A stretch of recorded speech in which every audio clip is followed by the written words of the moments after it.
You're with Clement Manyathela on 702. Let's walk the talk. Streaming on the Prime Media Plus app. DSTV channel 856. 92.7 and 106 FM.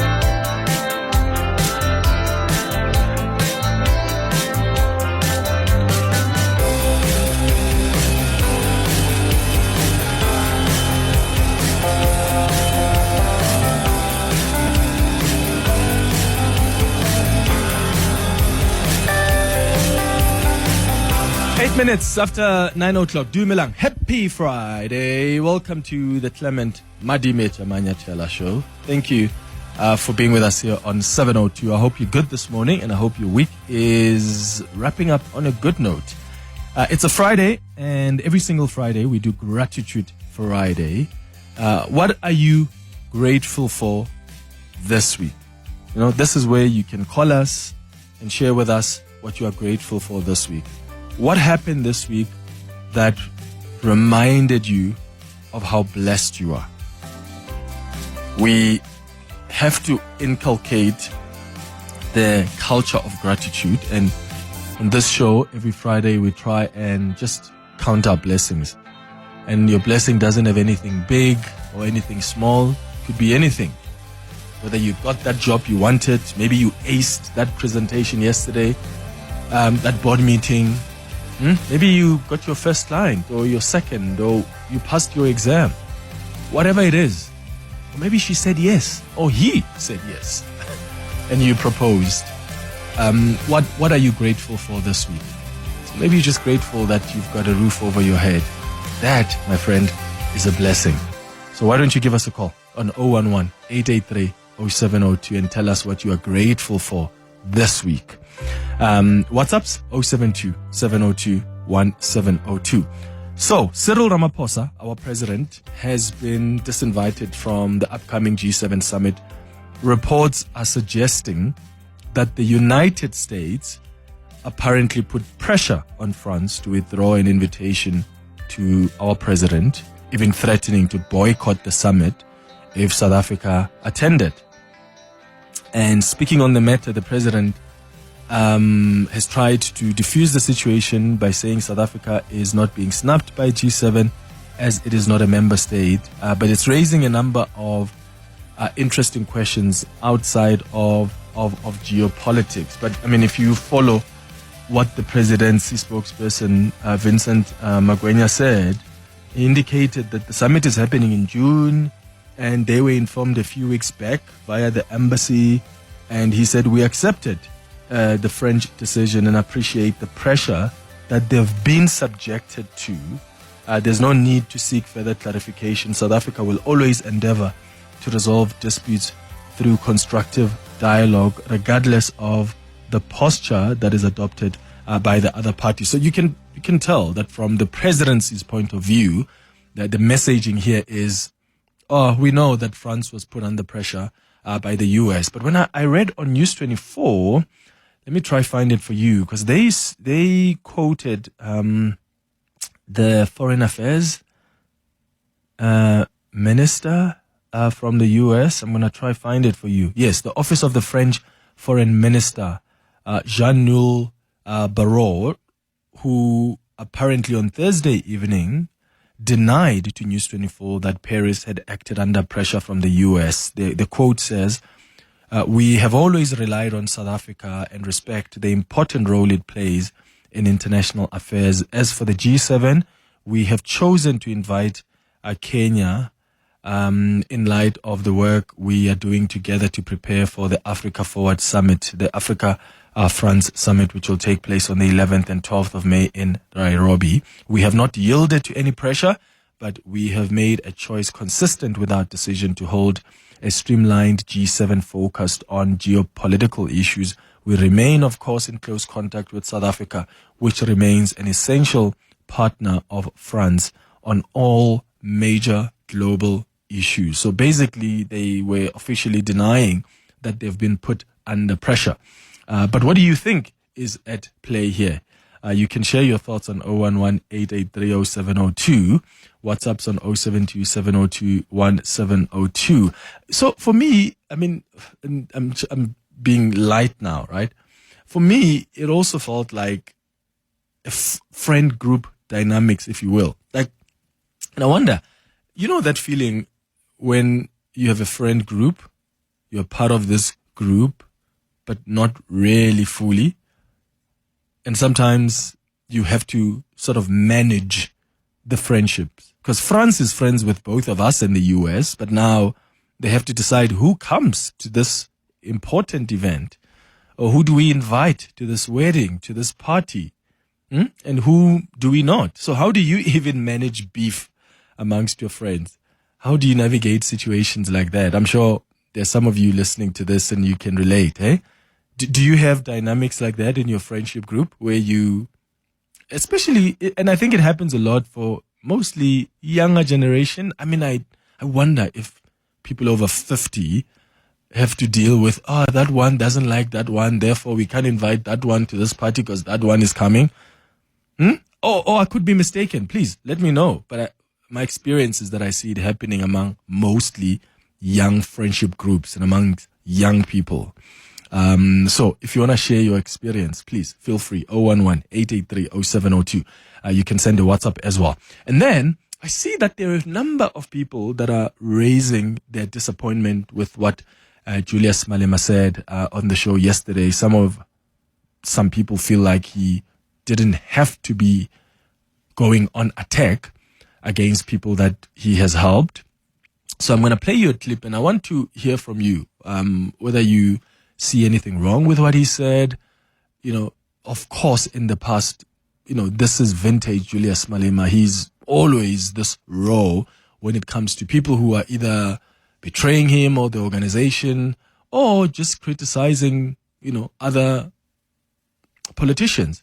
And it's not just him. I mean, when you look at whether it's Floyd Shivambu, even when he was in the EFF, Mbuyiseni Ndlozi, they have been quite brutal towards other politicians. And I wonder if you think yesterday Julius Malema took it a step too far, or do you think, well, that's the man that we're essentially used to? The context here, so that you get it, and please go check out the full interview. You can check it on podcast, primemediaplus.com, or just Google Clement Manyathela show Julius Malema interview. It should pop up. You can watch it on YouTube as well, on our 702 YouTube page. But I asked him about why the posture he took towards Nhlanhla Mkhwanazi. I told him there are people who feel like you are attacking Nhlanhla Mkhwanazi. And I even mentioned Mbuyiseni Ndlozi. I said, Mbuyiseni Ndlozi tweeted that, hands off Nhlanhla Mkhwanazi, we must not allow this man to be attacked. And I literally quoted what Mbuyiseni Ndlozi said. And then Julius responded and spoke about how this is not an attack, right? And he took offense to people who are also, when he was busy mourning, they're coming out and they are attacking him. And these are the same people that he has helped before in the past. And I think that's the context that you want to get. That during the time when he was still mourning his aunt, this is when the conversation was happening. He went to the rally. That's when he said what he said about Nhlanhla Mkhwanazi. And then that's when you started seeing some people who support Nhlanhla Mkhwanazi responding to what he said and said, why are you attacking him? You are being unfair. And Mbuyiseni Ndlozi also seemed to enter that fray. This is now Julius saying, some people have assisted and they didn't even send me a message of condolences, and the first thing they're doing is to just attack me. Here's what he said yesterday. There are people I buried their parents. They never even sent me a message. I mean, one of them, I went to their family home and they were feeding people a tin fish at the funeral. I had to take a decision there and there to go and buy a cow. And today they insult me during my bereavement. Is that Mbuyiseni Ndlozi? No, I mean, that will be a level of degeneration. Some of them, I took them to circumcision, by the way. I took them literally to hospital to be circumcised. And today they think they can speak to me the way they want. So, and the things we did to President Zuma, and is able to put aside those things and still come together and say, sorry, always when a black person dies, it affects all of us. Is that majority? I mean, not majority. But I've not done anything to President Zuma except to fight with him. I'm just giving you an example of people I did things for them. Yeah. And then they still can say all manner of things. And I look at them, I'm like, before you can take care of any nation, learn to take care of your family first. Yeah. So that's what he said yesterday. So let me know what your thoughts are. He was trying to say some people were coming and attacking me, and I've helped them so much, and yet they didn't even send me condolences. All they did was just respond to what I said about Nhlanhla Mkhwanazi. I mean, you know exactly, the kind of people that he's talking about. These are people that he was clearly close to. And he seems to be betrayed, that after everything I've done for you, because he mentions that even Dalimpofu came to the funeral, came to pay his respects, and yet other people that he has supported have not been there.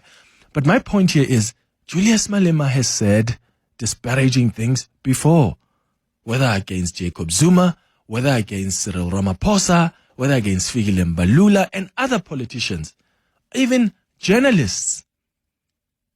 And I wonder if the reason there's a response towards him this time when he says what he has said now, that is because of the posture that he's taken towards Nhlanhla Mkhwanazi. And again, to be fair, I mean, he didn't say they don't support Nhlanhla Mkhwanazi anymore. He just took offense to the fact that Nhlanhla Mkhwanazi didn't give full context to how Julius Malema, ended up meeting him, Nhlanhla Mkhwanazi, through General Khan, because the impression created by Nhlanhla Mkhwanazi, according to Julius, is Nhlanhla Mkhwanazi says, I met Julius through Khan, and I didn't have to meet Julius through Khan. But Julius Malema says, but it's you, Nhlanhla Mkhwanazi, who called Khan and said, please connect me with Julius Malema.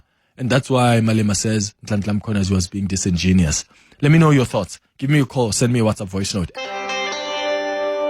Clement Manyathela, streaming on the Prime Media Plus app. DSTV channel 856, 92.7 and 106 FM. Good morning, Clement. I'm so grateful of life, man. Someone who's always on the road. When I look at the accidents that are happening, I see that sometimes to go out and come back home, it's something you have to be grateful for. Vusi here, run back. Hi, Clement. I'm so blessed in that after becoming a widow 5 years ago, that I've lost everything, but I've been able to have work and have been able to have a life that, although it was tough at first, but, there is a scripture that says, I will be a husband to the widows. And recently my contract ended, but before my contract ends, I had another job. And this has been the pattern of my life for the past 50 years. So I'm very grateful and to have a job and to have good health and to live in a beautiful country with blue skies and sunshine. Thank you, Clement. Beautiful show. Oh, thank you very much. Nhlanhla, you are calling us from Everton. Good morning.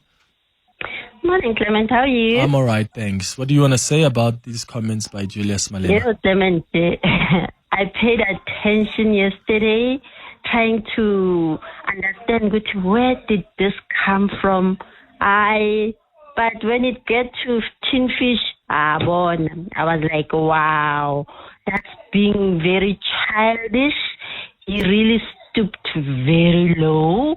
He's being ghetto, like, Clement, wow, you can't help me. And then the next thing, now you exposing my other weaknesses, and that's like very personal.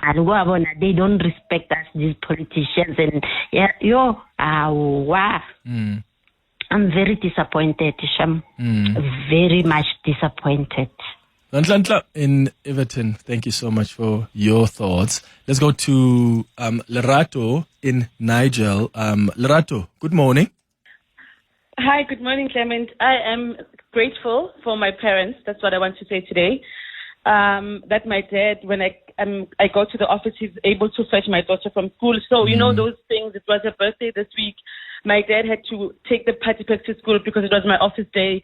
So I'm very grateful that, you know, they even took her out for lunch while I wasn't there and I couldn't make it, but because of the support. So grateful for parents, and that I'm grateful that they're also staying near, like 3 kilometers away from my house. So it's always easy for me to access them and for them. So I'm so grateful for having parents. Thank you, Lerato, for appreciating. Their name is Mr. and Mrs. Machacha. Thank you, Kat. Machacha. Mr. and Mrs. Machacha, you win the award for the best parents and grandparents ever. Lerato in Nigel, thank you for your call. We have to appreciate our parents and these grandparents are working really hard. And some of us, I know, we think they owe us a favor to look after our kids.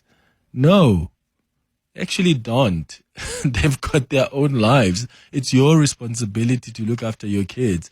So when they make time, when they are intentional about being a continuous part of their grandchildren's lives, and they help you with taking them to schools, picking them up, taking care of them while you are on holiday, while you're on that work trip, you need to be grateful for that. Show them appreciation, because they don't owe that to you. They're being helpful and they deserve to be appreciated. And I'm glad that Lerato is doing exactly that. More of your calls and WhatsApps after the break. It's 5 after 9. Clement Manyathela on 702. It's 29 after 9. Letlhogonolo, you're in Centurion. Good morning. Yeah. Sure, man. Go ahead. Major, morning to you, man. Morning to you and the team. Major, I've been trying to do this to just appreciate myself and my team. Major, I got a bunch of young boys and a gentleman that works with me and that wants to be part of this growth that we have, Major. If there's one person that would know it, one of the people that you'd know, it would be you and the other people in 702 when I talk about business. When I spoke about my business when I started it, we used to rent equipment in order to go and do our work, go and service our work. And we're at the stage now where we hardly rent out on equipment. We'll only rent out on equipment on a busy week like this one. But other weeks that requires what we have, we are able to manage it. We are able to service those clients. And, it hasn't been easy, Major. It hasn't been easy. And the fact that we go do this thing and we don't appreciate ourselves, the effort that we put, the sleepless nights, Major. So, we acquired that, we acquired property, we acquired the Krapenyana, that used to be a problem on delivering, that we're busy fixing. Yeah. But Major, we're growing. The growth is there, and the team that wanna grows with you, it's the team that you keep, Major. Yeah, Hlonolo, kudos to you and the team. Thank you so much for your call. It's 9:31. Your voice, your station. your open line Walk the talk with Clement Manyathela on 702. 25 minutes before 10 o'clock. Let's continue with your calls and WhatsApps on the 702 open line. Tulani, let's start with you in Pretoria. What are your thoughts on those comments by Julius yesterday? Good morning. Hey, morning. How are you? Sharp, man. Go ahead. Sharp. I think for me is that it's said that Julius chooses how he feels and his followers must do the same and they will take even what we're going to say here. But for me is that you can't, I can't remember, is it a year or two where he said, don't help me, and then come and talk about helping me. But he's doing the same thing with Ngozi. The same thing that he said about MK, we don't want to see them in funerals, we don't want to see them in stadiums. Now Zuma is a hero because he came. So for me, it's very saddening that as a leader, every time you call him a flip-flopper, he will just also deny. But also with you on a parting shot, that the way I watched clips where you mopped your floor with the guy who took money from Mashaba. But I thought you're gonna do the same thing with Julia Mashele. I think Prince Mashele. The way you did an interview with him, but I thought maybe we're going to do the same thing with Julia, challenge him to say, I'm asking you that, are you talking about Ndlozi? Because you asked him, I talked about Ndlozi, but he did not. He said, let's not generate, but he was doing the same thing. So I thought maybe you'll challenge him on that point. And say what? And ask him to say, are you really saying Ndlozi? And if or not, who are you talking about? Because he likes... Well, he said he doesn't want to say who. He said, I don't want to degenerate and say who I'm talking about. Yeah, so but that's what I'm saying. That maybe yesterday we woke up on a nice side of the bed, but nice show. But okay, tell me, Tulan, because I want that feedback. So if you say to someone, "Who are you talking about?" and they say, "No, I don't want to degenerate into that," how else do I force them to do that? But you already degenerated by talking about tin fish and all of those things. But if you don't have to degenerate, you don't talk about it. You just say, I've helped people and whatever, but don't talk about tin fish, circumcision, all these things. But then when you challenge him, he says, I don't want to degenerate. You already degenerated already. And you always like to degenerate. And something. But politicians degenerate all the time. Tulani Mbuyiseni Ndlozi, has degenerated. Do you know the comments he's made about other politicians when he's in the EFF? Yes. So the minute you play that game of politicians, that's how they operate. This is not the first time Julius Malema makes such disparaging comments. Do you remember what Julius has said about Thuli Madonsela? How he looks like? Do you know what Julius has said about our former colleague, Sidi Madia? Do you know the body shaming things that he has said before? So, but it doesn't make it right. And it doesn't make it right. But the point I'm trying to make is, this is not the first time that politicians degenerate at this level. And my worry is, because we've raised it many times, we've always criticized why are you mentioning Thuli Madonsela's looks? Like, we've spoken about that many times on shows, and we get attacked for it. What's surprising me now is there are certain people who used to defend Julius Malema's comments about other politicians. And now, because Julius Malema is seemingly seen to be attacking General Mkhwanazi, even though he has said that's not an attack on him, those people then are taking offense. But you never took offense when Julius Malema went after Thuli Madonsela or many other people, or body shamed other people. But now, because he's touched somebody that you don't want touched, then you get offended. That's where the inconsistency is. Yes, and I think hence I'm saying that I think we need to be consistent and always call them out, because at the end of the day, it can't be right that people are going to say things and we say and then they are politicians. But these people are leaders. People are looking up to them. There's many people who are voting for all the political leaders, but they need to conduct themselves in a manner which is admirable, because at the end of the day, politicians have got a lot of impact in their society. But then, if you don't mind me asking, Tulani, are you a supporter of the EFF? No, I'm not. Yeah, but so I don't hate them. I don't hate them. So the EFF supporters, EFF members need to hold their leaders accountable. All you and I can do is to question it, is to criticize it. We don't really have much power around it. We've done that. So the EFF members must be the ones that come out and say, that's not a leader that we want, if really they get offended by that. What I know has been inconsistent, though, is they have supported him when he has said some really terrible things about other politicians. And this time around, they want to act like, no, we can't have a leader like that. Then that's too inconsistent for me. And I fully agree with you. The same, even the party that I like, if the person comes, I'll call him and say, this person was wrong. Because at the end of the day, a wrong, it doesn't have a face of a party. A wrong is a wrong at the end of the day. Yeah, no, true. Tulani in Pretoria, thank you so much for your call, brother. Let's go to your WhatsApps on 072 702 1702. Morning, Clement. It's funny how now, because it's Malema, we all of a sudden have begin. I mean, I'm not condoning the way what he said, but this is classic Malema, and let's not act as if this is how he's always spoken. Not particularly because this involves ex-members of the EFF.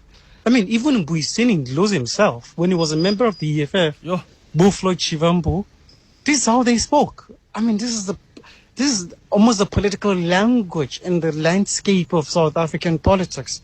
I mean, let's go back to the days of Batabile Dlamini, during the Zuma days, Numvula Mokonyane. This is how, across the political divide, political rhetoric has always been vile and mean and cruel. Prince in Bedfordview. Your voice, Your station. your open line Walk the talk with Clement Manyathela. on 702. 17 minutes before 10 o'clock. Morning, Clement. Such is life, Clement. Such is life. So, America, it's a fact that America is a big player, it's a big economy. And you might find that even France is trying to, save its bilateral dealings with America. They're not going to come and fight our battles. This is our battles, and such is life, Sometimes we think our friends will be there every step of the way, but sometimes they're going to move away, Sometimes you stand alone, in the midst of dark, and there's an idiom that says when days are dark, friends are few.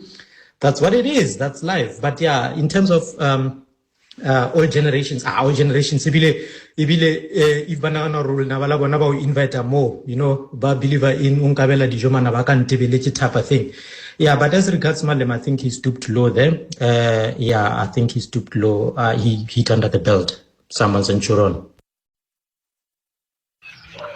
Hello, good day, Clement. It's Bongani from Rodiport. These friendship dynamics, I see it mainly with women. Women have got friends dynamics like crazy. If the other one is invited to a party by maybe my wife, the other one doesn't come. They've got these, even grown women, she's, 48? Jeez. But they still have this girlish friendship squabbles. Women are just some. All right, I'm going to get into trouble, yeah? Yeah, it's mostly ladies that have these friend dynamics. Thank you very much. Oh, thank you for your voice notes. And look, you're talking about, of course, from your experience and your own environment, because you're seeing that with your wife from what I'm picking up. And if you have just joined us and you missed what we spoke about earlier, this is in response to our country, South Africa, President Cyril Ramaphosa being disinvited from the upcoming G7 summit. The reports suggest that the United States allegedly put pressure on France to withdraw that invitation to Ramaphosa, because remember, France invited our president to come and attend the G7 summit. And I've been asking because France is friends with the US and it's also friends with us. And I think this actually exists in real life, where sometimes you have to make considerations about your friendships. And this listener suggests that it's, in his experience, it's mostly women who have that. Do we have guys who would say, and I'm sure they are out there, but what have you observed? Like, do you have guys who says, because Abel is coming to that party, no, I'm not coming? Yeah? How do you navigate that? And is it your experience as well that, like this listener argues, in his experience, there's a lot of women who do that, who will say, I'm not going to go because that other person is going. So, yeah, it really is quite tricky navigating things like that when you are friends and you are caught in the middle, because you're friends with this person and that person, but they just don't get along, or that other person doesn't like this person. So now when I have events, I have to think carefully about, who do I invite first? Or do I not invite both of them? Because if you invite the other one may be upset at you. It's a bit childish, but it really is a dynamic that plays out in real life. Morning, Clement. I think what Julius said, all of us, we've got the same problem, especially when it comes to Walebala syndrome. I don't know if I'm right or wrong. When a person reminds you of what he or she did for you, saying, Wahopola, I used to do this, Wahopola, I used to do that for you. Marawe, not today, you are doing this to me. So what Julius said, I don't think he was wrong. He's saying what he's feeling, and he's correct. Each and every one of us will say what he said. So I don't think Julius was wrong of what he said yesterday. Your voice, Your station. your open line Walk the talk with Clement Manyathela. on 702. Hi, morning, Major and team. Maparia from Rodiport. What I'm thankful for is Tuesday, it was my birthday. I was turning 34. I'm just grateful to be alive. Just grateful for life. Grateful that I reached the age. Not a lot of people are dying young. So I'm just grateful that I'm still alive, reached this age, and just continue trying to better myself. Hi, Clement. Happy Friday. What I'm grateful for is having a medical aid. My son broke his foot and we went to the hospital and it was done and dusted within 2 days. Very, very grateful for that. I know it might sound a bit cheesy, but I'm really grateful. This is Shady from Springs. Morning, Uncle Clement. This week I am grateful for being able to pay my debt. I have had debt for the longest time that has just been on my neck, stressing me, and I finally paid it off, and I am so grateful. Fifi here from Kempton Park. Your voice. Your station. Your open line. Walk the talk with Clement Manyathela. On 702. It's 8 minutes before 10 o'clock. Hi, Clement. Solly here. I think we need to be a bit more careful on the French action. It seems to me that the government of France has spoken to the government of South Africa to say, this is what's going on. Okay, we want to invite you to this party that we're hosting, but the other guys that you really want to have at the table for a very important discussion are not willing to come if you're there. So, but you and I, we are still good friends. That's what South Africa was told by France. So we have a very solid relationship, but maybe agree to step aside for this one so that we can get the other guys at the table. And maybe while we have them at the table, we'll discuss the issue about you as well. I think it's a smart thing. I don't think people should look at France as having dropped South Africa. It doesn't make sense. I mean, they need to have America. America is part of the big problem that the world is facing right now. You got to get them at a table somehow. And to have South Africa there would be destruction. And I think South Africa has the maturity to understand that. There's this colleague I used to work with, and he likes to be bewitched. Like, he likes to say people are bewitching him. Like, there was one point where everybody in the office was bewitching him. So a friend of mine that I also worked with, we worked in the same department, had a birthday for his wife, and he invited all three of us. There's one guy who is always being bewitched by everybody, and the two colleagues, myself and this other guy. And he invited all three of us, even though we don't get along, and we all pitched. Your voice. Your station. Your open line. Walk the talk with Clement Manyathela. On 702. Being part of the 702 family. Hi, Clement. So, yesterday I got to graduate at the University of Johannesburg. My first degree at 33, chemical engineering. Wow. So grateful for that, man. It was a long walk, long story, but I'm so grateful. It was a great time for me. Morning, Clement. Tomorrow I'm running 10K. That will be my first race as a blind person.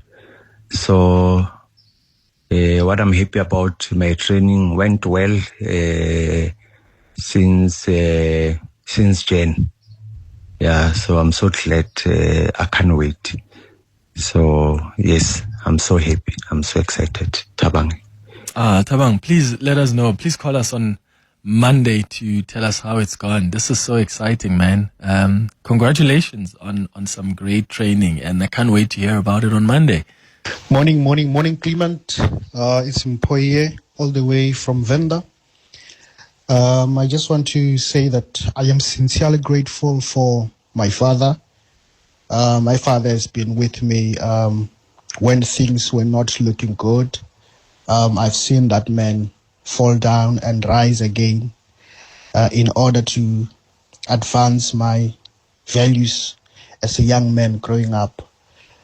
So I want to salute him and say, may the good Lord protect him and be with him, and more power to him. I thank you. Good morning, Clems. Hope you're good, man. Hey, Joe. Look, now I'm grateful for Spani. You know, waking up every single day knowing Koro permanent. For me, that is a blessing. Understand? I can afford my lifestyle. I can afford my relationship. I can take care of my family. For that, man, I'm so much grateful. And I'll forever be grateful. And also, yes, there's a lot better rappers about Balung or Spani, for a Mudim, Abafespani, Ahono Spani. Even though we know our economy is taking a strive, but above all things, man, super grateful for Spani. Hola, Kemak Masari, Imapitu. Hola. Good morning, 702 family. Good morning, Clement. I am full of smiles. I'm so grateful to God. I mean, my daughter just reminded me now that it's been 20 years since she underwent a kidney and a liver transplant. Imagine. And she's in good health.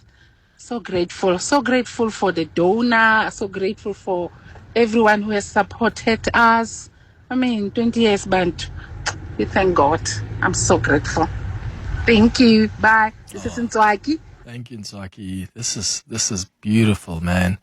This is incredible. That's why we do Gratitude Friday, because we must be reminded that in spite of everything else, there are a lot of things to be grateful for. If you really look within, regardless of what you're facing, there's something there. Your child having undergone a liver transplant at some point, and it's 20 years later. I'm sure you thought at the time they may not even live up to this point. So thank you for sharing what has made you happy this week.